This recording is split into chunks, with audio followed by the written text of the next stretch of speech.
Halo, selamat pagi rekan-rekan semua. Kembali lagi bersama kami PBH Panglima Hukum Bali.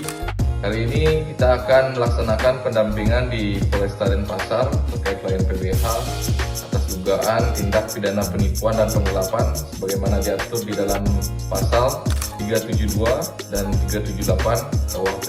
Jadi kali ini kita akan membahas apa saja yang bisa dilakukan oleh pihak kuasa hukum dalam hal pendampingan di pihak kepolisian.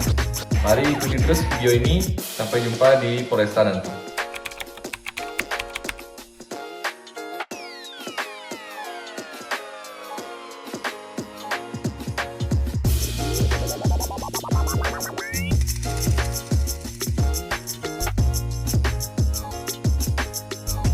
Dalam hal ini, pendampingan telah diatur dalam pasal 54 Kitab Undang-Undang Hukum Acara Pidana yang menerangkan bahwa seseorang terdakwa atau tersangka wajib didampingi penasehat hukum baik satu orang maupun lebih, dalam hal ini yakni dalam pemeriksaan maupun penuntutan dalam persidangan, yakni sesuai dengan undang-undang yang berlaku. Dan pada video ini kita akan membahas mengenai apa saja yang bisa dilakukan pihak kuasa hukum dalam pendampingan di pihak kepolisian, baik itu haknya, kewajibannya, dan apapun yang boleh dan tidak boleh mereka lakukan. Mari kita bahas dalam video ini. Yang pertama adalah haknya.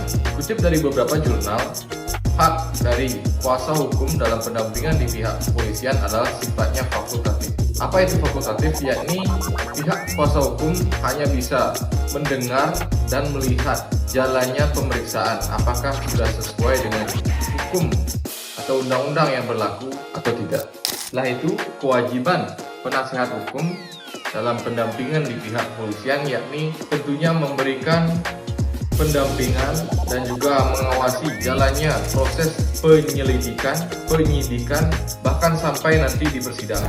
Dan lalu apa yang boleh dan tidak boleh dilakukan oleh pihak kuasa hukum dalam pendampingan di pihak kepolisian? Yang pertama, pihak kuasa hukum diperbolehkan mendampingi kliennya dalam pemeriksaan di pihak kepolisian, namun hanya sebatas mengawasi jalannya pemeriksaan.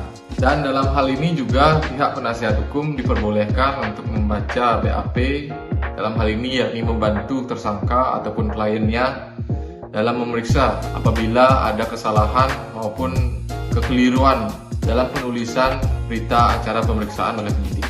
Dan selanjutnya, hal-hal yang tidak boleh dilakukan oleh pihak penasihat hukum pada saat melakukan pendampingan di pihak kepolisian adalah yang pertama, penasehat hukum tidak diperbolehkan menyela pembicaraan untuk memberikan pendapat hukum ataupun nasihat hukum kepada tersangka pada saat dilakukannya pemeriksaan oleh penyidik dalam proses penyidikan.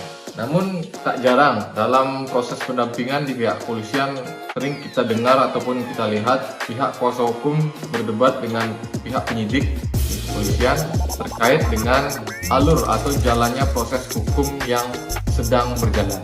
Nah, salah satu cara yang lazim digunakan oleh pihak penasihat hukum jika terjadi kekeliruan ataupun penyimpangan dalam hal penyidikan, yakni salah satunya terkait sah atau tidaknya penetapan tersangka ataupun penangkapan, maka dapat ditempuh dengan jalur pra-peradilan.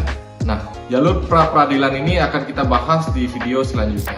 Baik, demikian edukasi hukum kali ini. Sampai jumpa nanti di video selanjutnya. Kami dari PBH Panglima Hukum Bali pamit undur diri. Sampai jumpa.